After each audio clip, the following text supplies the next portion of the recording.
Hello दोस्तों, मैं विशाल आज आप लोगों के लिए लेकर आया हूँ एक ऐसी कहानी जिसे सिर्फ मजबूत दिल वाले लोग ही सुन पाएंगे। तो इससे पहले कि हम अपनी कहानी की तरफ बढ़ें, मैं आपसे एक बार फिर कहना चाहता हूँ कि कमज़ोर दिल वाले इस कहानी से दूर रहें। और अगर आप मेरी चैनल पर पहली बार आए हैं तो प्लीज़ हमारे चैनल के लाल बटन को दबा के चैनल को सब्सक्राइब कर लें और साथ में बेल आइकन को क्लिक करके ऑल पर सेलेक्ट कर लें ताकि हमारे आने वाली हर वीडियो आप तक सबसे पहले पहुंच सके। तो चलिए चलते हैं आज की अपनी कहानी की तरफ। ये कहानी आज से 4 साल पहले की है, जब मैं अपने गांव में 9th क्लास में पढ़ता था। मैं बता दूं, हमारा 8 लोगों का परिवार है। हम 2 भाई हैं, सबसे छोटी 2 बहन, मम्मी पापा, दादा और एक बुआ। दादी को तो कभी मेरी माँ ने भी नहीं देखा था। हम अपने घर में बहुत खुशी खुशी रहा करते थे। किसी तरह की कोई तकलीफ़, कोई परेशानी कुछ नहीं था। जो जहाँ रहता खुश रहता था, मस्त रहता था। मुझे शुरू से ही संगीत में बहुत लगाव था। पढ़ाई से मेरा दूर दूर तक कोई नाता उतना नहीं रहा। अगले महीने मेरे 9th की टेस्ट एग्ज़ाम शुरू होने वाली थी। मैं ज़ोरों से उसकी तैयारी में लगा हुआ था। मेरी बुआ जी मेरी बहुत मदद करती थी मेरी पढ़ाई में, और वो मुझे बहुत अच्छी भी लगती थी। मैं सोचता था अगर मेरी बुआ ना होती तो शायद मैं उतने अच्छे से नहीं पढ़ सकता था। 9th के टेस्ट एग्ज़ाम के पहले मेरी बुआ जी की शादी का दिन उतरा था। बुआ जी की शादी को लेकर मैं बहुत खुश भी था और दुखी भी था कि बुआ मुझे छोड़कर चली जाएंगी, फिर पढ़ाई में मेरी मदद कौन करेगा। और एक तरह से खुशी भी थी कि बुआ का अब अपना एक अलग परिवार होगा। मेरे पापा एक बिजनेसमैन इंसान हैं। वो अपनी मेहनत और बिजनेस पे ज़्यादा विश्वास करते हैं। उनका ये मानना होता था कि दूसरों की कंपनी फैक्ट्री में काम करके इंसान एक सीमित तनख्वाह पा सकता है, लेकिन अगर वो अपने काम का खुद मालिक बन जाए तो वो उसके ऊपर डिपेंड करता है कि उसे कितना कमाना है। इसलिए वो बिज़नेस में ज़्यादा लगाव रखते थे। मुझे भी ये बात बहुत पसंद थी, लेकिन मैं शुरू से एक बड़ा म्यूजिशियन बनना चाहता था। पढ़ाई तो मैं सिर्फ इसलिए लेता था कि मेरे पास कुछ नॉलेज रहे, मैं किसी से दब ना सकूं। वैसे मैं बता दूं कि मुझे बहुत जल्दी गुस्सा आ जाता है। खैर, धीरे धीरे बुआ जी की शादी का दिन नज़दीक आता जा रहा था। हम लोग तिलक लेके गए। तिलक ले जाते समय सब बहुत खुश थे। तिलक में बहुत चीज़ें हमने लड़के वालों को दी, फिर वापस भी आए। शादी के दिन का इंतज़ार हो रहा था। अब शादी के 2 दिन पहले मैं, मेरी बुआ, मेरे पापा, मेरा छोटा भाई, दादाजी और जितने लोग थे हमारे फैमिली के आस पड़ोस वाले, सभी ख़रीदारी के लिए मार्केट गए। एक बड़ा सा होलसेल हमने बुक किया। वहाँ पर हमने घूम घूम के बहुत सारी ख़रीदारी की। कपड़े, गहने वगैरह वगैरह बहुत सारी चीज़ें लीं। वापस आते समय मेरी बुआ जी को भूख लग गई। मेरी बुआ जी ने कहा गाड़ी रोकने के लिए। मैंने गाड़ी रुकवा दी। गाड़ी रोकने के बाद हमने सोचा किसी होटल में चलते हैं। आसपास बहुत सारे होटल थे।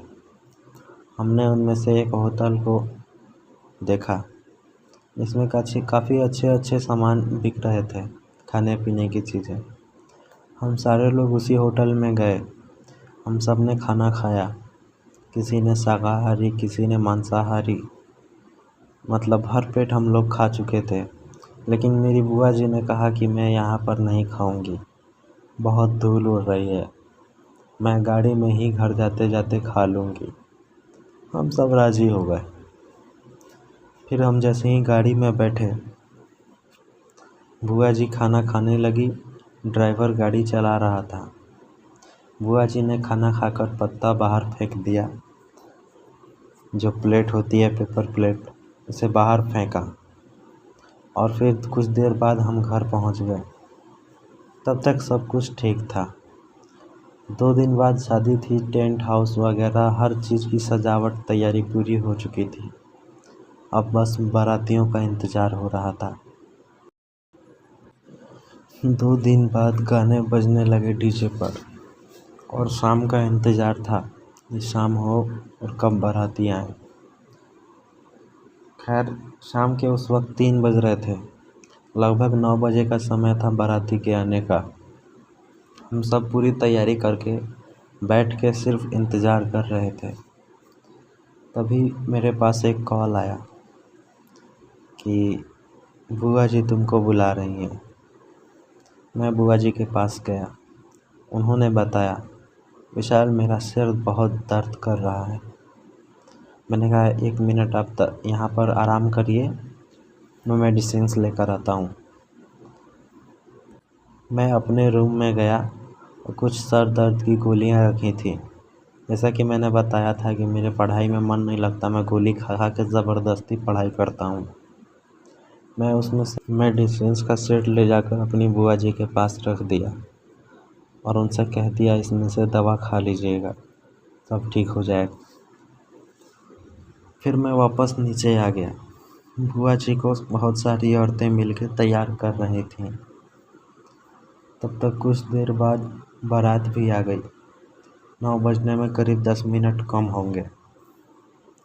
बारात आई, हम नाश्ता वगैरह ले जाकर सबको बांटने लगे। नाश्ता बांट ही रहे थे तभी मेरे पापा के पास मेरे चाचा ने कॉल किया, भैया जल्दी से आइए, बहुत ज़रूरी काम है। पापा सोच में पड़ गए कि ऐसा भी क्या ज़रूरी काम आ गया, कुछ देर में आता हूँ।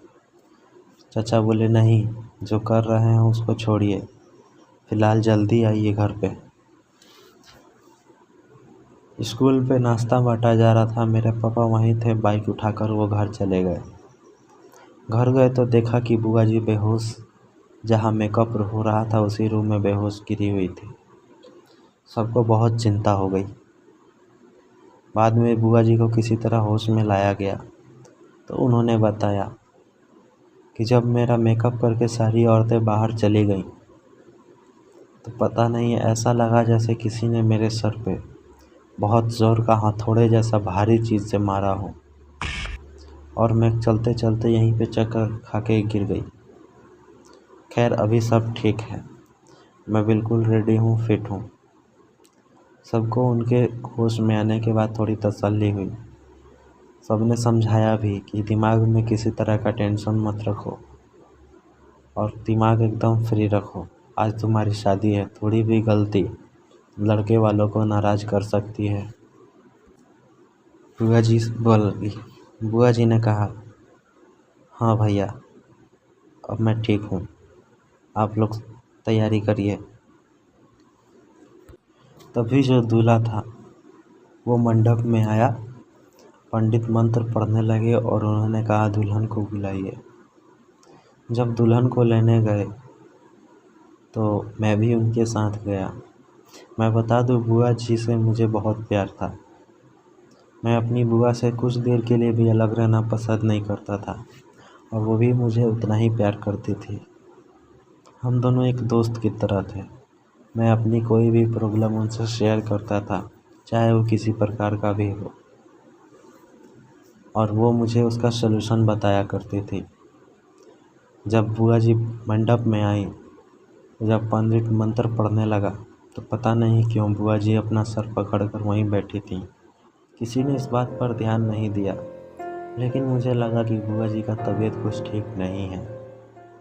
मैं वहीं मंडप के पास बुआ जी के बगल में जाके उनके कानों में बोला कि अगर आपको तकलीफ़ है तो बोलिए, मैं दवा यहाँ ला कर दे देता हूँ। बुआ जी ने कहा कि नहीं, मैं ठीक हूँ, अभी सब चलेगा, कुछ समय लगेगा शादी पूरा होने में, फिर मैं बाद में जाकर दवा खा लूँगी। मैं मान गया। धीरे धीरे जब पंडित भगवान के नाम वाले मंत्र पढ़ने लगा, अचानक बुआ जी के चेहरे पर मैंने गुस्सा देखा। और उनकी आंखें पूरे खून की जैसी लाल हो गई थी, जैसे वो अभी अगर चाहे तो पंडित को जान से मार दे। मतलब ऐसा था कि मैं अपने शब्दों में बयां नहीं कर सकता। फिर किसी तरह शादी कंप्लीट हुई। शादी के बाद दूल्हा दुल्हन खाना खाने लगे। दूल्हे ने अपने हाथ से मेरी बुआ जी को खाना खिलाने की कोशिश की, पर बुआ जी ने उसके हाथ पर मार दिया, धक्का देते हुए कहा कि नहीं खाना मुझे। सबको ये बात थोड़ी अजीब लगी, कुछ लोग नाराज भी हो गए, लेकिन तभी दूल्हा बोला कोई बात नहीं, अभी अभी शादी हुई है, थोड़ा शर्मा रही है, धीरे धीरे लाइन पे आ जाएगी, आप तो मेरी ही बीबी है ना। मेरे फूफा ने मजाक में ऐसा कहा। बुआ जी एक शैतानी हंसी के साथ उनकी तरफ देखने लगी और बोली, वो तो वक्त ही बताएगा। मुझे बहुत अजीब लगा कि बुआ जी का ऐसा रवैया मैंने पहले कभी नहीं देखा था। खैर, साधारण सी बात को लेकर मैं इस बात को उतना माइंडली नहीं लिया, लेकिन जब विदाई का समय आया सुबह में, बुआ जी को जाते देख सब रो रहे थे, लेकिन बुआ जी के चेहरे पर एक हंसी थी, वो थोड़ा भी नहीं रोई। ये बहुत ही सोचने वाली बात थी। विदाई के वक्त अक्सर हर लड़की रो देती है, कितनी भी पत्थर दिल इंसान हो उस वक्त रो ही देता है, लेकिन बुआ जी क्यों नहीं रोई।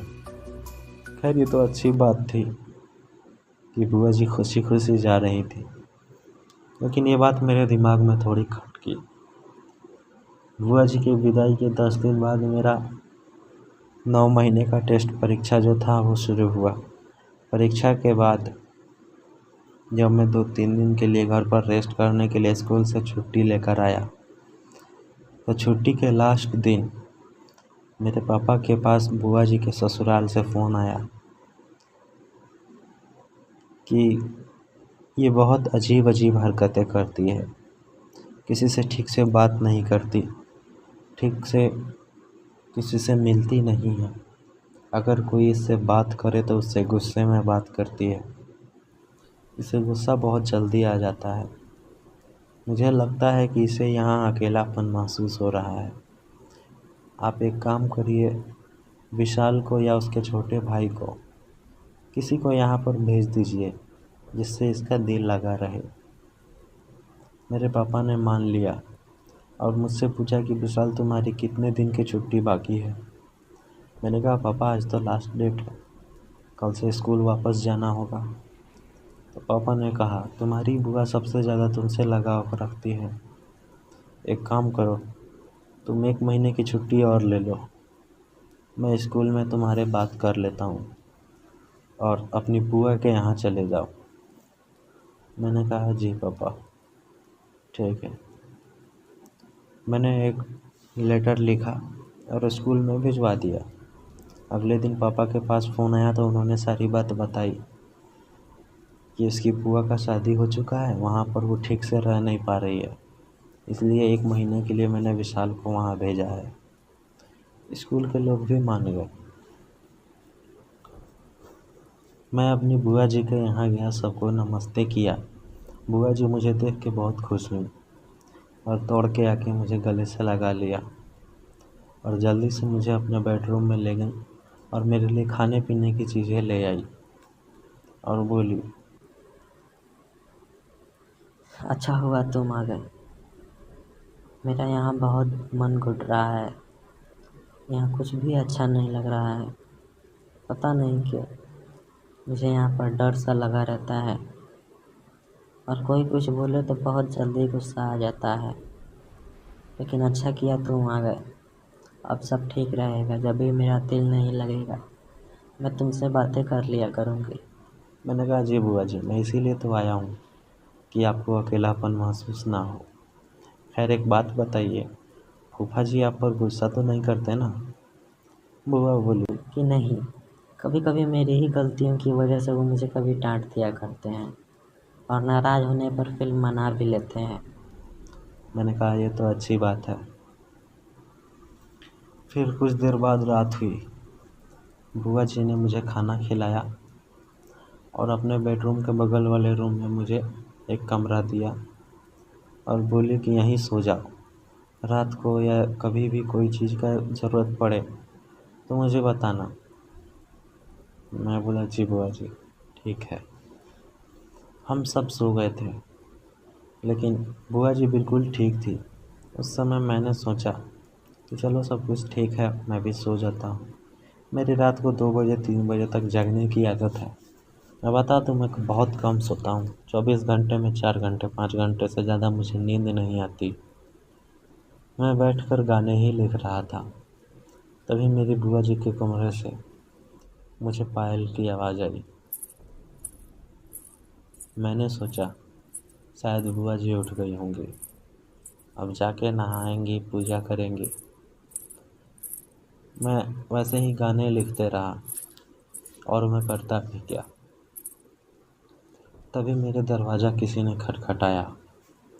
मैं सोचा कि बुआ जी इतनी सुबह सुबह मुझे क्यों उठा रही है। मैंने उस बात पर ध्यान नहीं दिया। फिर किसी ने दरवाज़ा 2-3 बार खटखटाया। अब मैं गया और दरवाज़ा को जब खोला तो देखा कि सामने कोई नहीं था।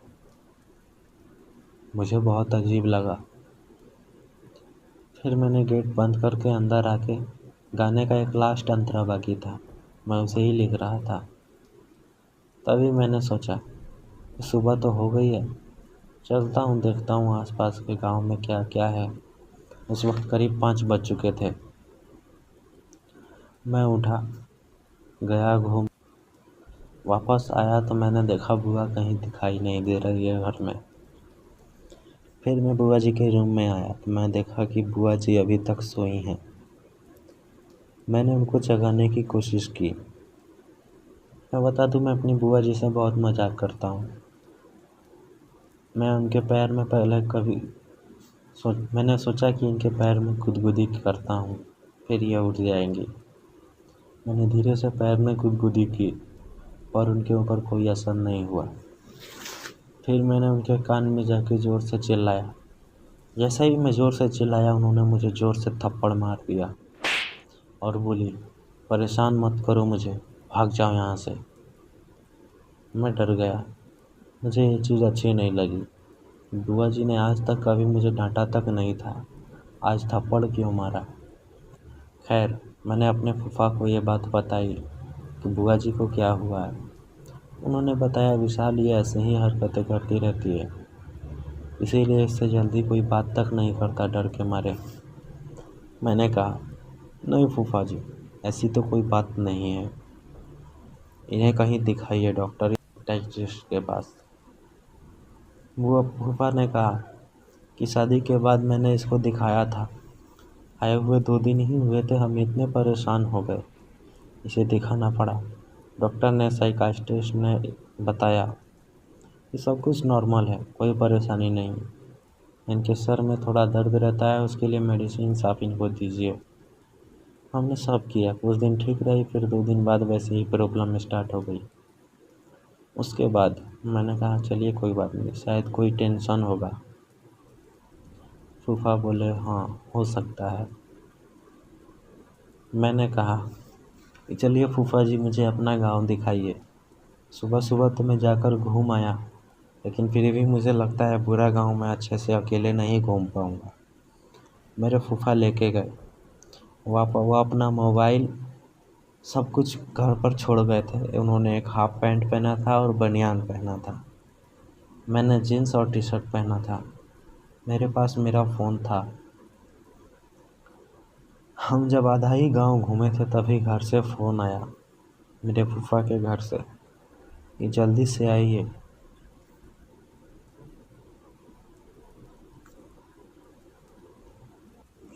जब मेरे फूफा और मैं मेरे घर आए, जब मैं और फूफा घर पहुँचे तो देखा कि बुआ जी बुरी तरह से बिस्तर को बिटोरे हुए नीचे फेंक चुकी थी।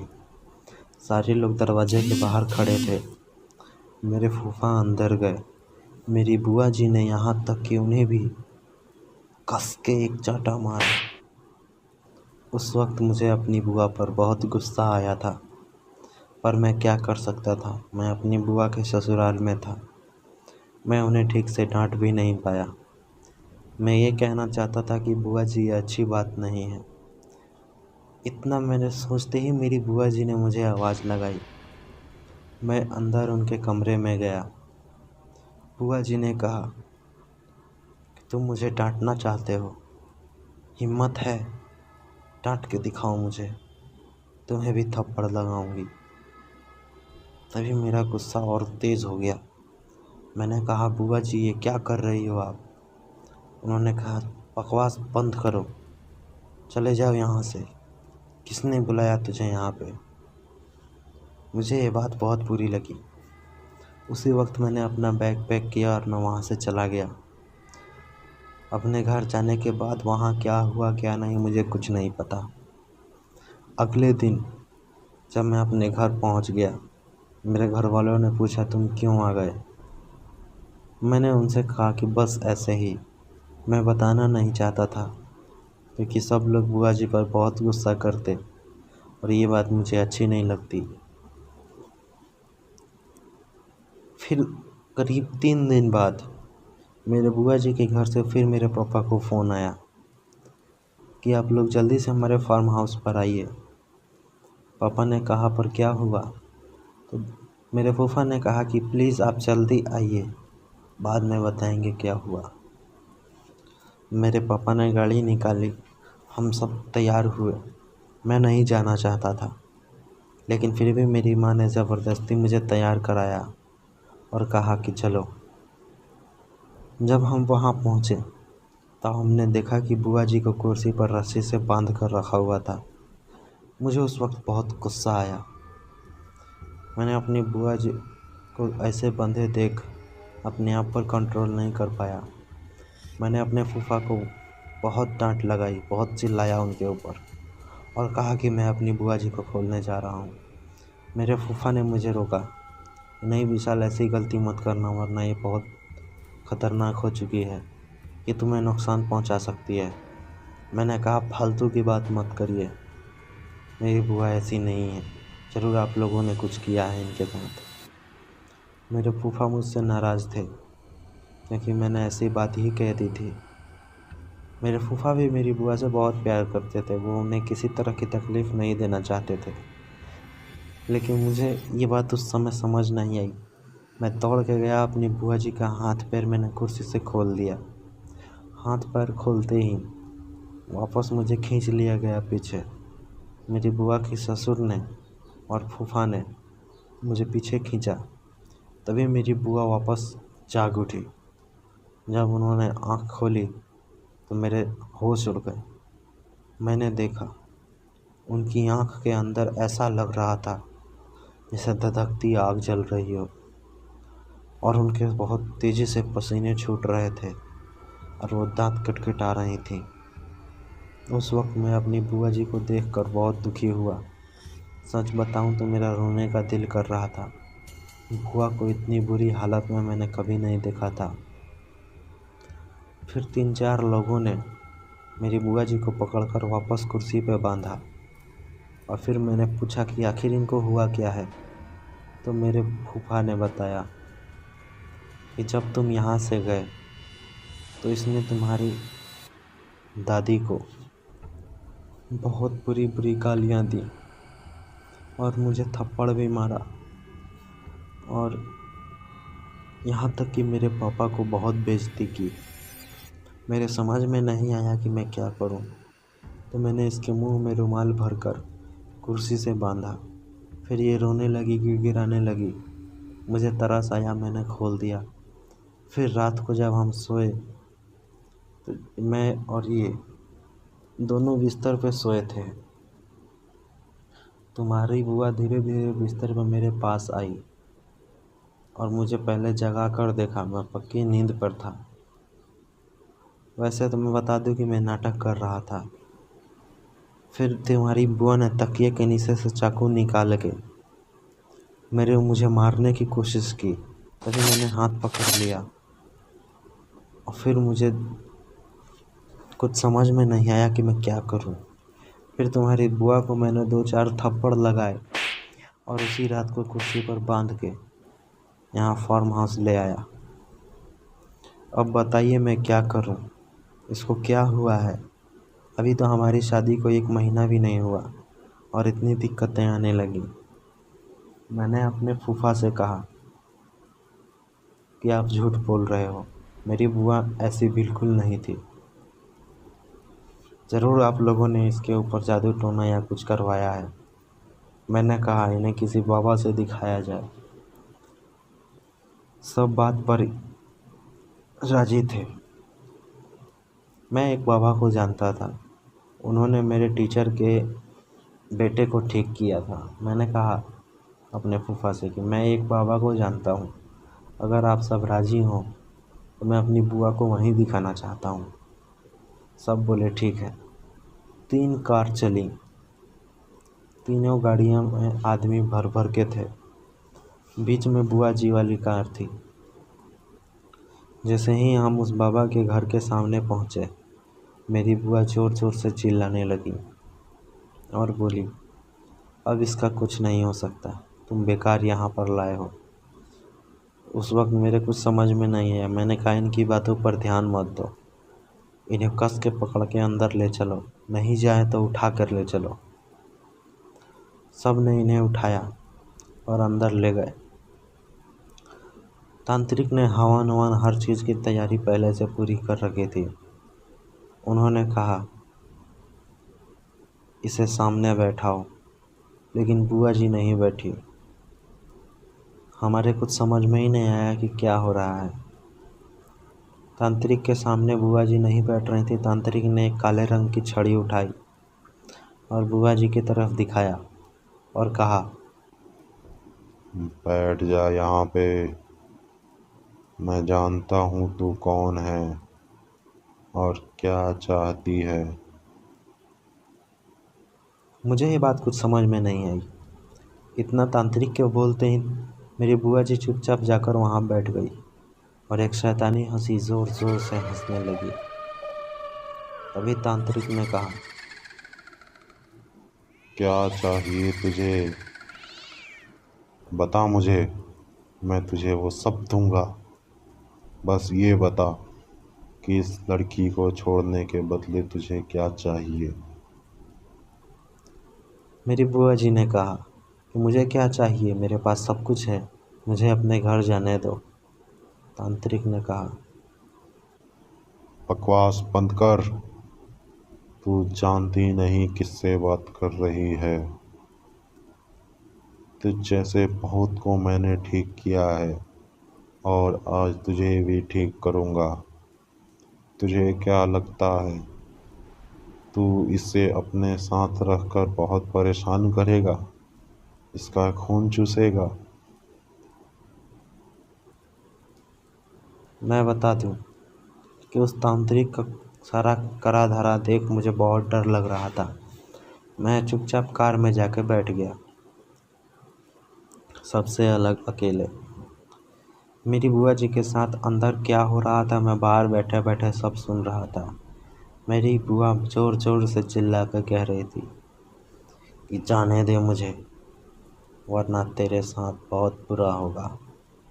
तांत्रिक बोला, अच्छा, क्या कर लेगी तू मेरा? तभी बुआ बोली, मैं तुझे जान से मार दूंगी, तू मेरा कुछ नहीं बिगाड़ पाएगा। तो तांत्रिक ने कहा, ठीक है, तुझे मुझे जान से मारने के लिए अगर अगर तू मुझे जान से मारती है तो मैं तैयार हूँ मरने के लिए। पर इतना बता, तूने इसे क्यों पकड़ा है? मेरी बुआ जी ने कहा, मैं बिल्कुल ठीक हूँ, मुझे जाने दो। तांत्रिक ने बहुत बार पूछा, बुआ जी को छड़ी से मारा भी, लेकिन वो यही बोलती रही, मैं बिल्कुल ठीक हूँ, मुझे जाने दो। सब लोग बुआ जी को लेकर वापस आ गए। तांत्रिक ने ये कहा था, इसको कुछ नहीं हुआ है, शायद इसके दिमाग में कोई टेंशन है, कोई बात है जिससे ये परेशान है। इसीलिए कोई इससे कुछ बोलता है तो ये तुरंत भड़क जाती है। उन सब ने माना और उस वक्त हमारी पूरी फैमिली बुआ जी के घर पर रुक गई रात को। मेरे फूफा ने सोचा कि आज बहुत सारे कुटुंब आए हुए हैं, तो आज की शाम थोड़ी रंगीन शाम बनाई जाए। वो 3-4 मुर्गे ला के कटवाए और कुछ मछलियाँ भी थीं। तो जब मेरी बुआ जी को भेजा गया कि जाओ थोड़ा चिकन धोकर लाओ, बुआ जी जब चिकन धोने गई तो करीब आधा घंटा हो गया था, लेकिन वो वापस नहीं आई थी। तभी हम लोग गए सब देखने कि क्या हो रहा है, कैसे हो रहा है। तो मेरी बुआ की सास ने ज़ोर से चीख मारी। हम दौड़ के गए कि क्या हो गया। अभी तक हम घर ही देख रहे थे, लेकिन चीखने के बाद जब हम उनके किचन में पहुंचे तो देखा कि दादी बहुत डरी हुई थी। वो बोल रही थी कि उसे देखो, पता नहीं क्या हो गया। जिसे ही हमने अपनी बुआ जी की तरफ नज़र घुमाया तो हमारे होश उड़ गए। मैंने देखा बुआ जी लगभग आधे से ज़्यादा चिकन, जो कि करीब 3 किलो के आसपास था, आधा चिकन वो कच्चा खा चुकी थी और उनके ज़बान के ऊपर खून ही खून था। मेरी बुआ का मुंह के अंदर चिकन का एक टुकड़ा पड़ा था और हाथ में पूरा चिकन भरा हुआ था और बुआ बेहोश थी। उनकी आंखें खुली हुई भी थी, पूरी लाल लाल खून जैसी। मैं बहुत डर गया। मैं क्या, हम सभी बहुत डर गए थे। हमने बुआ जी को उठाया और बिस्तर पर ले जाकर लिटाया और बाहर आए और वो बोले कि किसी डॉक्टर को बुलाया जाए।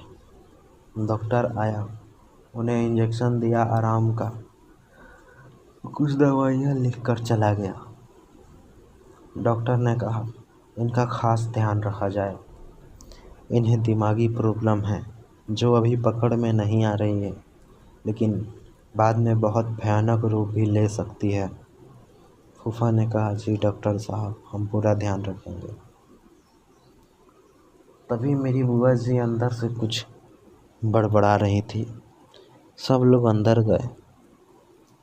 उनका बड़बड़ाना देख मेरे फूफा को बहुत ज़ोर से गुस्सा आया। ज़ोर से बोले ये क्या नाटक लगा रखा है, इज्जत का कुछ ख्याल नहीं है तुम्हें, इस घर की बहू हो तुम, कितना समझाएं तुम्हें, कितना समझाएं, तुम्हें मारें पीटें कि क्या करें। तभी वो एकदम से उठ खड़ी हुई और बोली तेरी क्या औकात है मुझे मारने की, छू कर तो दिखा, यहीं तेरी जान ले लूँगी। मेरे फूफा को ये जवाब सुनकर बहुत अचंभा हुआ। उन्होंने सोचा कि अभी तक तो ये बेहोश कुछ बड़बड़ा रही थी, अचानक इसको क्या हो गया। मेरी बुआ जी बोली इस लड़की को तो मैं बिल्कुल नहीं छोड़ूंगी, इसने मेरा अपमान किया है। फिर मुझसे रहा नहीं गया। मैंने कहा मेरी बुआ किसी का अपमान नहीं कर सकती, क्या अपमान किया है इन्होंने तुम्हारा, बताओ मुझे। तो मैं यही कहूँगा कि उनके ऊपर एक आत्मा थे। उस आत्मा ने कहा जब इसकी शादी के पहले तुम लोग खरीदारी करने गए थे, तुम लोगों ने बहुत सी खरीदारियाँ की, बहुत कपड़े गहने वगैरह वगैरह खरीदे। वापस आते समय इसने खाना खाकर एक पत्ता फेंका था।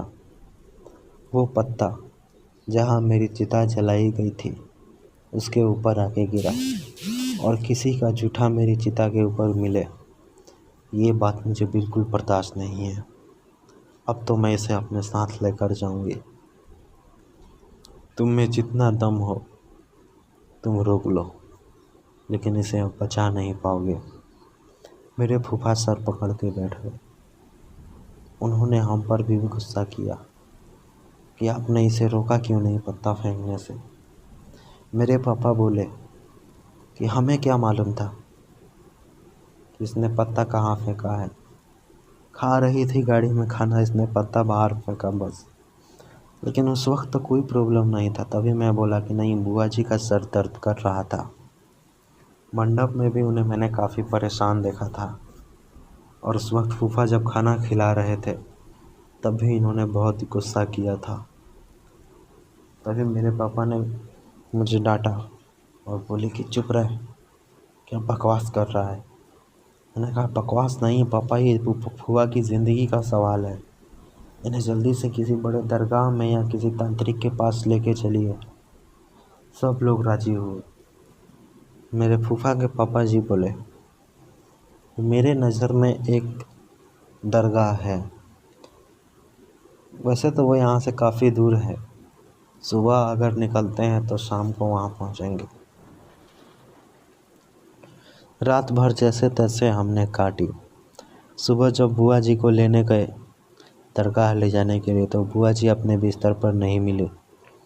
पूरे घर में खोजा गया पर कहीं नहीं मिली। तभी बिस्तर के पास से उनकी आवाज़ आई, जिस पर सिर्फ़ और सिर्फ मैंने ध्यान दिया, वो भी इसलिए कि रूम के बाहर मैं खड़ा था। गेट बंद किया था मैंने बाहर से, अंदर कोई नहीं था और रूम के अंदर से आवाज़ आ रही थी जैसे कोई कुछ खा रहा हो। मैंने गेट खोल के अंदर जाने की कोशिश की, लेकिन अंदर से किसी ने दरवाज़ा लॉक कर दिया था। ऐसा कैसे हो सकता था। अभी तो फ़िलहाल मैं ही रूम से निकला और मैंने बाहर से लॉक किया, अब अंदर से किसने कर दिया। सारे लोगों को मैंने आवाज़ देकर बुलाया और बोला ये रूम नहीं खुल रहा है। तभी मेरे फूफा ने एक ज़ोर की लात मारी दरवाजे के लॉक पर और लॉक टूट गया और दरवाज़ा खुल गया। हमने पूरा रूम तलाशा, कहीं नहीं मिला।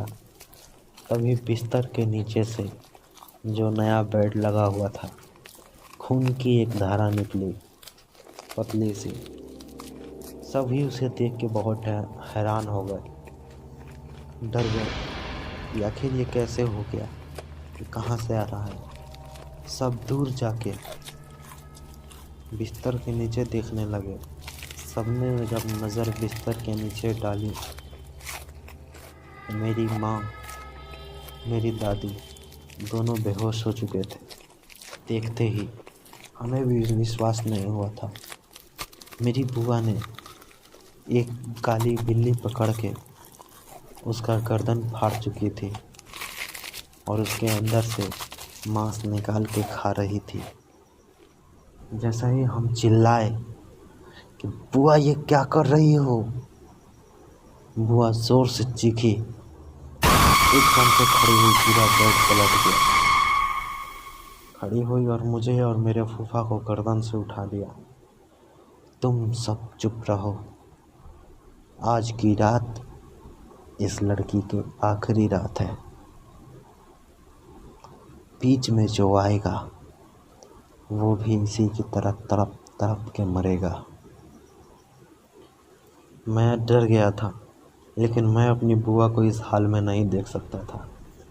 मैं फ़ौरन उस घर के मंदिर में गया और बजरंगबली को मैं बहुत मानता हूँ, इसलिए मैं उनकी एक फ़ोटो लेकर बुआ जी के कमरे में आया और बुआ जी बिस्तर पर लेटी हुई थी और हंस रही थी। तभी मैं धीरे धीरे बुआ जी के करीब गया और कुछ दूर पर ही खड़ा हो गया। तभी बुआ ने उंगली से मुझे अपने पास बुलाया।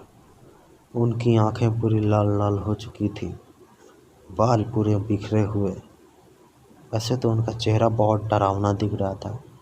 उनकी दांतें ऐसी दिख रही थी जैसे बहुत दिन से उन्होंने ब्रश नहीं किया हो।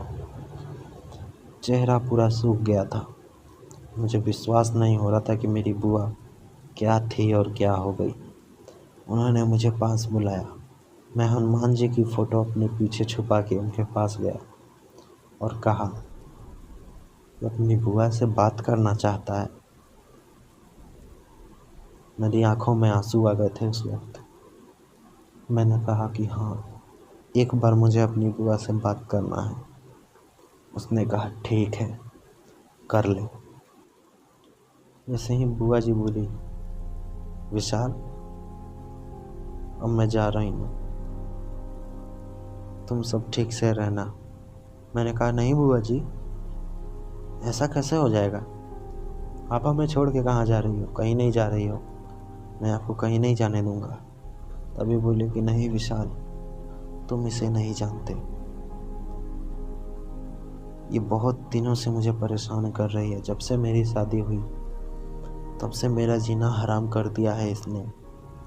ये बोल रही है तूने मेरी बेइज्जती की है, अब तो जिंदा नहीं रह सकती। मैंने कहा बुआ जी, ये आपका कुछ नहीं बिगाड़ पाएगी, आप चिंता मत करो, आप हम सब पर विश्वास रखो, हम आपको डॉक्टर को दिखाएंगे, ठीक करेंगे। तभी बुआ फिर बेहोश हो गई। करीब 1 मिनट बाद फिर होश में आने के बाद वही शैतान था। वो बोली, बात कर लिया ना अपनी बुआ से, अब जाओ, मेरा वक्त हो रहा है, मैं इसे लेकर जा रहा हूँ। मैं बोला कि तुम लोग कौन हो, क्यों मेरी बुआ के पीछे पड़े हो? तो उसने कहा हम एक पति पत्नी हैं, हमारी चिताएं एक ही जगह जलाई गई थी। इसने खाना खाकर पत्ता मेरी बीबी के चिता के ऊपर फेंका था। हम दोनों ही इसके शरीर में इस वक्त हैं और हम इसे अपने साथ लेकर जाएंगे। मैंने पूछा कि इन्हें छोड़ने का तुम क्या लोगे? तुम चाहो तो मेरी जान ले लो, लेकिन मेरी बुआ जी को कुछ मत करो, वो बहुत ही अच्छी लड़की हैं। उसने कहा कि ज़्यादा भावनाएं मत दिखाओ, अब कुछ नहीं हो सकता, हम आज इसे लेकर जाएंगे। तभी मैंने जल्दी में हनुमान जी की तस्वीर निकाली और उसके सामने दिखाने लगा। उसने ज़ोर का हाथ मारा और तस्वीर दूर जा गिरी। मैं डर गया कि अब क्या होगा। तभी मैं बता दूं कि हमारे फूफा के पूरे रूम में चारों ओर छोटे छोटे स्पीकर लगे हुए थे और एक एलईडी भी था। मेरी माँ ने क्या किया था, पहले से भजन सुन रही थी हनुमान जी के। मेरे फूफा के पिताजी ने उस भजन को स्टार्ट कर दिया और चारों बूफर की साउंड फुल कर दिए। बुआ उसमें बहुत ज़ोर ज़ोर से चीख रही थी। तभी मैं उठा और जल्दी से फ़ोटो को लेकर उनके सामने ले गया और दिखाने लगा। मैं बता दूं, बुआ का उस वक्त वो हाल था, ऐसा लग रहा था कि जिस तरह वो तड़प रही है, अब वो नहीं बचेगा, लेकिन यही एक आखिरी उम्मीद थी हमारी। जैसे तैसे कर कर के बुआ जी के शरीर से हमने उस आत्मा को निकाला। उसके शरीर से, बुआ जी के शरीर से जब वो आत्माएं निकली तो साफ साफ दिखाई दे रहा था दोनों पति पत्नी की आत्माएं बाहर निकल के खड़ी हों। तभी उस तांत्रिक के पास हमने फिर से फ़ोन किया जिसे पहले दिखाया था। करीब आधे घंटे के अंदर वो आ गया और उसने जल्दी से एक तावीज़ निकाल के मेरी बुआ जी के हाथ पर बांध दिया और कहा, अब इसे कोई आत्मा कभी नहीं पकड़ सकती। रहा बात इन दोनों का, तो इन दोनों को सिर्फ जलाया गया था, लेकिन इनका विसर्जन नहीं किया गया था। इनकी अस्थियां गंगा में नहीं बहाई गई थी, इसीलिए ये आज तक भटक रही हैं। बाकी का काम मैं पूरा करूँगा। आप लोग बस ध्यान रखना कि ये इस रूम से बाहर ना जा सके। हम सब ने कहा, जी बाबा जी, आपको जो करना है जल्दी करिए। तभी उन बाबा ने एक किताब निकाली और ज़ोर ज़ोर से उसमें से मंत्र पढ़ने लगे। मेरी बुआ ज़ोर ज़ोर से चिल्लाती रही, चीखती रही। वो आत्माएं बाहर निकल के खड़ी थी, फिर भी पता नहीं क्यों मेरी बुआ की हालत बहुत ज़्यादा ख़राब थी। वो मंत्र पढ़ते रहे। बाद में अचानक से मेरी बुआ ने एक ज़ोर की चीख के साथ आंखें बंद कर ली और बिस्तर पे गिर गई। हम सब बहुत डर गए थे। तांत्रिक ने कहा, डरने की अब कोई बात नहीं है, तुम लोग इसे अब अच्छे से नहला धुलाकर इसके हाथों से एक पूजा करा दो, और ध्यान रहे इसके हाथ में मेरा दिया हुआ ताबीज़ है, वो कभी ना खुले, और इन दोनों आत्माओं को मैं ले जाकर किसी पेड़ में लगा दूंगा, किसी कील के साथ किसी पेड़ में ठोक दूंगा, लेकिन तुम्हारे वजह से ये आत्माएं यहाँ तक आई हैं। ये पेड़ तुम्हारे ही घर में कहीं होना चाहिए। उस तांत्रिक को मैंने कहा कि जी बाबा, मैंने इस घर में एक पेड़ देखा है। घर के पीछे की तरफ बाउंड्री के अंदर ही मैंने एक पीपल का पेड़ देखा था, जो अभी ज़्यादा बड़ा नहीं था। करीब उस पेड़ को लगाए 20 साल हुए होंगे। बाबा से मैंने कहा कि इसी पेड़ में इन दोनों कीलों को ठोक दीजिए। बाबा ने ठोका और सब कुछ ठीक हो गया। हम भी अपने आप घर चले गए थे। लेकिन आज भी मेरी बुआ की हालत कुछ वैसी ही रहती है। मेरी बुआ पहले जैसी अब नहीं रही। आज भी उन्हें छोटी छोटी बातों पर गुस्सा आ जाता है। किसी के ऊपर हाथ उठाते उन्हें टाइम नहीं लगता, चाहे वो कोई भी हो। उनसे जितना प्यार से बात किया जाए उतना ठीक रहता है, लेकिन फिर भी कभी कभी वो आपस में कुछ बड़बड़ाती रहती हैं। किसी को समझ नहीं आता कि ये क्या है। तांत्रिक को भी बुला के दिखाया गया तो उन्होंने बताया कि इसके साथ जो घटनाएं घटी थी, इसके दिमाग पे उसका बहुत बड़ा असर पड़ा है, इसलिए हमेशा बड़बड़ाती रहती है। खैर, इससे कोई खतरे की बात नहीं है। आप लोग खुशी मंगल से रहिए, अब वैसा कुछ नहीं होगा। तो दोस्तों, मैं आपको ये बताना चाहता हूँ, ये कहानी सिर्फ एक कहानी होती है। मेरे साथ घटी, मैंने आपको बताया, मुझे सच्ची है।